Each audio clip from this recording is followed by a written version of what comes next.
That backfired. Oh, my God! That's the real deal, man.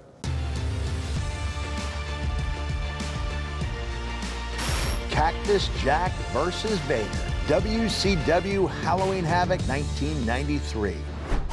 From Truth or Consequences, New Mexico, weighing 303 pounds, Cactus Jack! In the lead up to this match, I had been injured several months earlier, and when I got out there, I knew that we had to make a statement. For the first time since April 24th, they collide.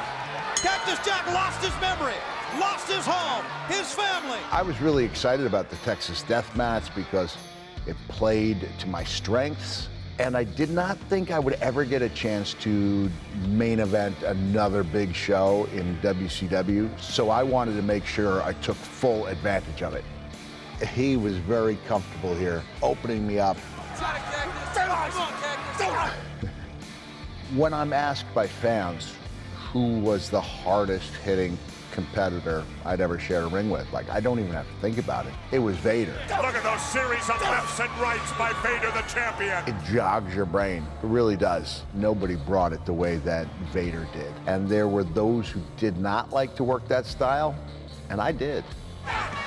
I liked working with Vader because his size made me such an underdog. Look at Jack's hook the bottom rope. Certainly, I'm not going to suplex him. I did. Oh, but Jack suplexes Vader. Two types of people that Vader would face. There were those who were so intimidated, and then there were those who saw it as an amazing challenge. Oh! And I saw it as an amazing challenge. This is my Fraser Ali. This is my Thrilla in Manila. Now, I don't know how I'm still walking after this. Bam. I remember there was this one specific moment. And look at Cactus with a series of right hands. In the days before cell phones, fans would bring those old-fashioned cameras. And I reach into the crowd, I grab the camera, smashed it on Leon's head. Vader, something. He was about business when you got in there. If you weren't interested in having a great match, he was going to tear you apart. And so he forced you to be your best. Vader rose to his feet first. He wins the Texas Death Match. I really thought this match was the apex of my career in wrestling. And I'm so glad to tell you I was wrong. Cactus Jack and Max Payne versus the Nasty Boys. WCW Spring Stampede, 1994. I was looking at getting reconstructive surgery so that I would have an ear on the right side of my head. This match with the Nasty Boys was supposed to be the last match before my surgery. From Truth or Consequences, New Mexico, 307 pounds, Cactus Jack. I went into the match with just the idea of getting through it. I was feeling pretty low when this match began. I needed that little nudge, and the nudge for me was the pool cue over the head. Cactus Jack, Max Payne hit the ring, and immediately it's out of hand. It was fun. It was real fun. I got the Super Dad t-shirt, a pajama top with a flannel over it, using that pool cue. I think that's the remnants of a pool cue. All due respect to Ric Flair, I am styling and profiling out there. Got to be the worst set of cowboy boots to ever step foot in the WCW ring. Here we go, Cactus clothesline. These are two meaty lads going over the top. This is over with.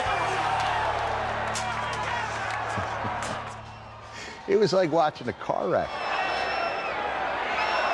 I don't like my sports entertainment to look perfect. I am the protege of Terry Funk, who would specifically make sure certain moves didn't look perfect because life's not perfect. What some people see as botches, I see as doses of reality. Look at him on the table! The table breaks, okay? And this is where I take this sideways bump onto the concrete that would, bam, And because I did not land flat, I landed more on one shoulder blade than the other. Serious, serious bone bruise. And now you would think that's enough to end a match, right? Instead, I see the scoop shovel. To this day, Sags talks about when he raised it, all I did was I turned my face so he wouldn't hit me. Watch this.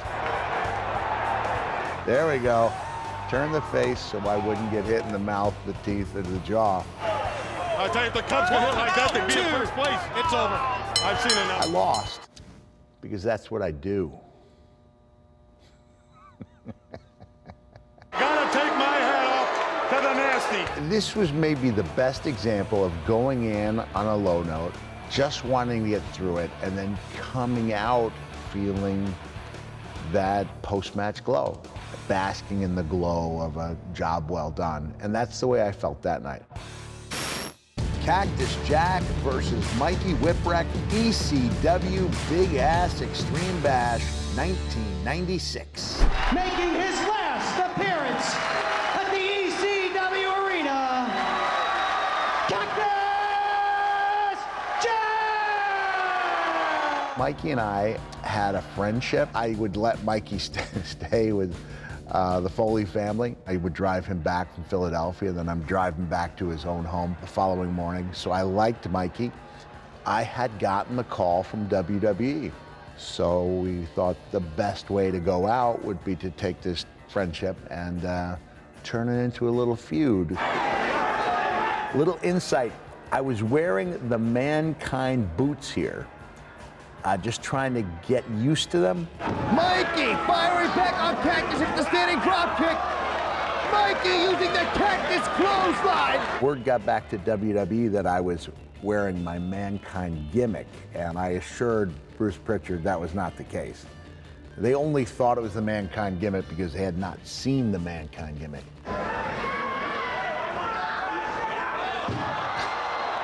Mikey trying to take Cactus over, but was dumped on the timekeeper's table. Mikey is not opposed to taking a pounding. He realized that at his size, that was what he brought to the table. But what a great ultimate underdog story. Cactus setting up a table. I think I'm just making this move up out of thin air. I don't think I've ever seen anyone do the back suplex into the table. Now lead a back suplex on the timekeeper's table. ECW was a place where I could try things, where I wasn't going to be reprimanded for failing. Nobody hits towering home runs without striking out once in a while. Paul Heyman understood that. He knew how much attention to give to each performer there. And in most cases, he just gave me the sunshine and the water that I needed to grow. Oh my God! The crowds came to have a good time. They were certainly an additional and valuable element to the shows. They wouldn't know a move was coming out to the crowd. So they weren't sitting there with their attorney next to them wondering how they could profit. They're playing their part in allowing us to do cool things. Mikey Whipwreck throwing caution to the wind. He would love for Cactus's last match to be a loss.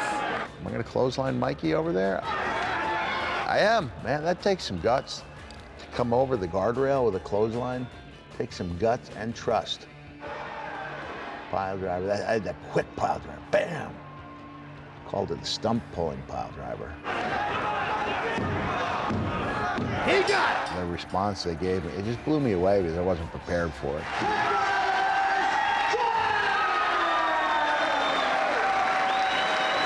Didn't see that coming, especially not on that level, and they gave me one of the greatest send-offs. I believe that I strutted out of the ECW arena with Stevie Richards and the Blue Meanie.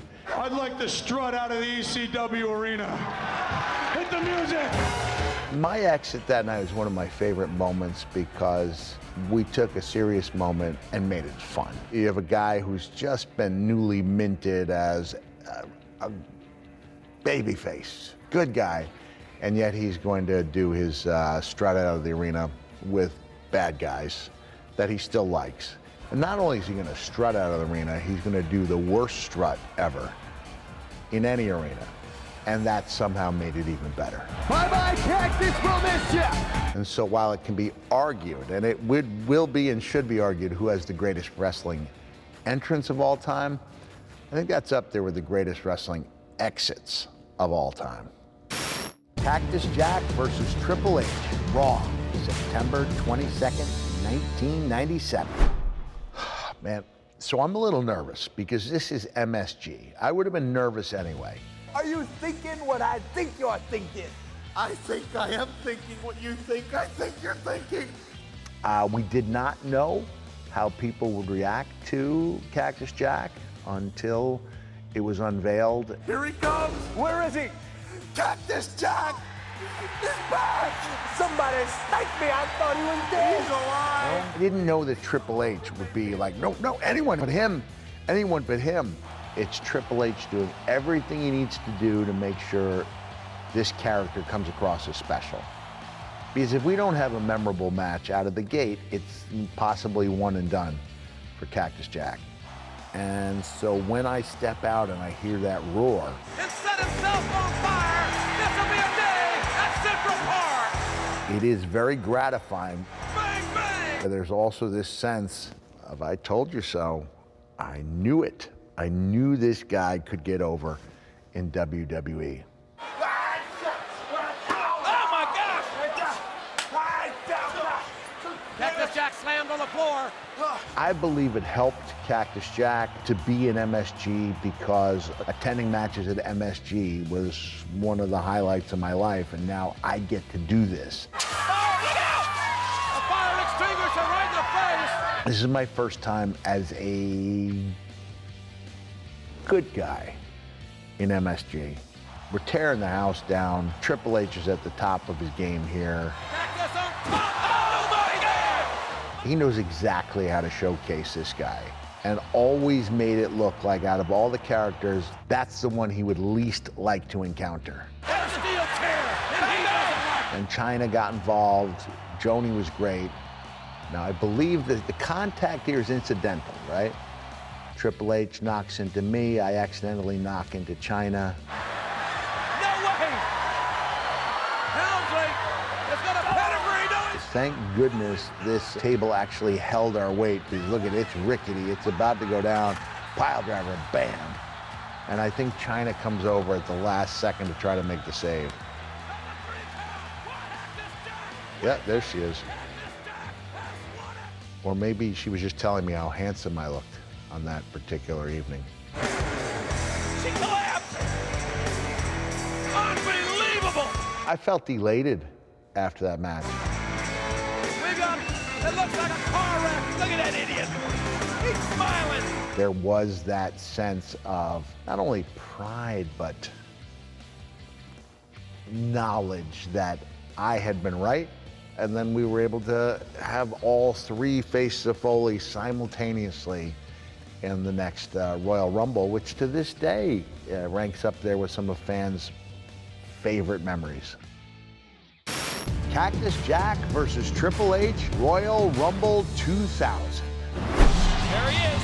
He said he was going to take it up a notch, take it up a level here at the Royal Rumble, and I think he's going to have to do that in order to handle that man. I actually thought I was retired at the end of October 1999, and so it was decided that I would be done mid-November, I think. And then the Stone Cold neck injury changed things because now there's a gaping hole in the at the top of the WWE roster. They talk about the interview with me and Triple H, where I transform from Mankind to Cactus Jack. I think you know the guy. Uh-oh. Oh, no. No. It is as simple as one man taking off a shirt. Triple H could have laughed at it, scoffed at it. Instead, he reacted like he'd seen a ghost. By him making Cactus Jack seem that important, he seemed that important to everybody in that building. And the mind games have begun. Trying to psych out Triple H, trying to psych out the game. This was just, man, it was great storytelling. Mankind those called? Pallets, wooden pallets. Triple H wrestles a good part of this match with a shard of wood in his calf muscle. I suplexed him on a pallet. Neither of us saw the shard of wood. Wait a minute, look at it! Triple H's spine just bounced off those wooden pallets. And I saw that he was bleeding. I had no idea what had happened, but he not only continued to wrestle, but used that injury to help make the match even more memorable. Barbed wire to the abdomen. The barbed wire to the back. It's not about the moves any more than a great piece of music is not about the notes. It's the passion with which you play those notes. And so we were passionate about what we did.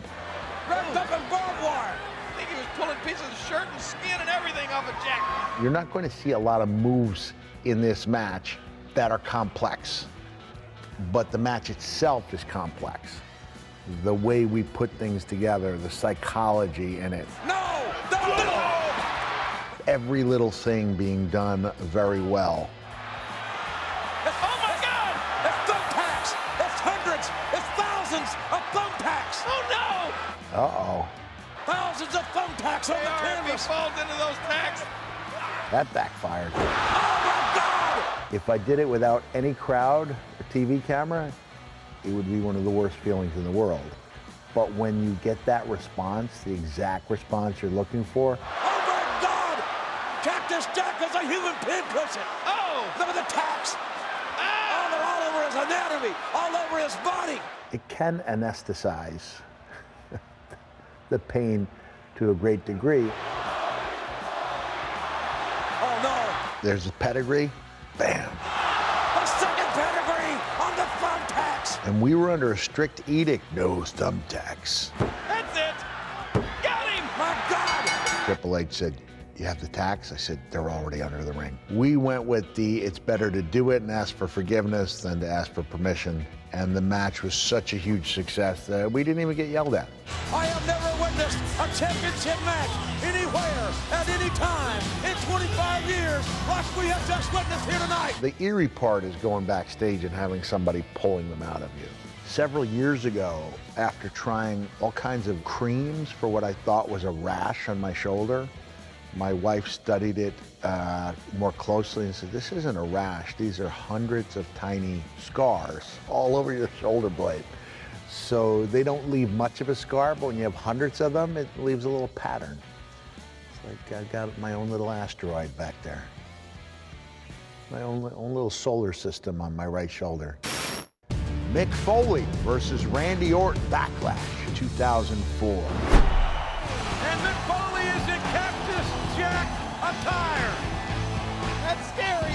I was a big believer in the potential of Randy Orton. And I thought, I've got this amazing young athlete, ears and eyes wide open.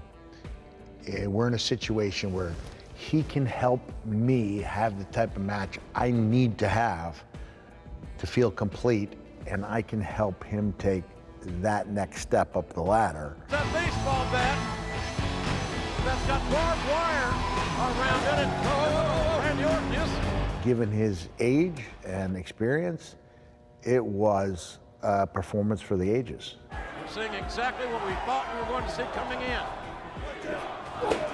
So this is the 270-pound Cactus Jack. I dropped 60 big ones, and I'd worked for 6 months. You find out in a hurry there's a difference between doing cardio machines and actually getting out there. I was chewing the gum because I had a habit of my mouth getting really dry when I was nervous. Should have wet down the hair. Get down from there, you broke it down, old dog. This is about finding that part of you deep down that you thought was gone for good, bringing it back up one last time to do things you never thought you'd have to do again. Come on, Randy. We got to put this dog to sleep. I couldn't with the audacity of work calling Foley a toothless old dog earlier tonight. He doesn't want any part of it. Smile on his face. He's lost so many teeth it looks like his tongue's in jail. Oh, here you go. That doesn't feel good. Gets back up. Yeah, Randy. Oh, no, right against the barbed wire bat. There's just a moment to sit back and enjoy what you've done, to admire your own work. And when he comes up, Oh, no, this is awful. this is glorious. I think I'm gonna do an elbow drop with the bam. Cactus Jack driving that baseball bat. That's the real deal, man. Barbed wire lying in the ring. Oh, the powder. Oh! Gonna backfire. I'm gonna end up in that bad boy. The doctor said it looked like I'd been in a prison break after that match because there were just so many lacerations. Here it comes. Nope, not so fast, Randy. Oh, my God. The look on his face. Oh, my God. I think to this day, he says it's his favorite match. A human pin punch. It's my favorite match of all time. It's not over. Right here's by Foley. Look at him. I throw him off.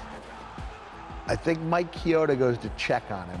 The first thing he says to Chioda is, those tacks were a bad idea. Look at it. He's sick. This is the finest elbow I've dropped in my life, largely because of the camera shot that caught it. Boom, right into your living room. For the love of God, the elbow off the stage. This match. It had done exactly what I hoped it would do, and then some. We are witnessing a human demolition derby.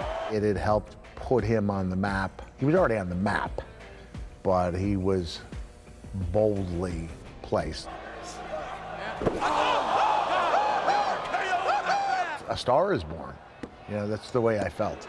That did it. It's over. I'm not in the habit of sitting around watching my stuff. I feel grateful that the fans who were there have a chance to rediscover them, but also the fans who weren't there have a chance to watch with their mom or dad or grandparent. There's just something special about watching it with people you love.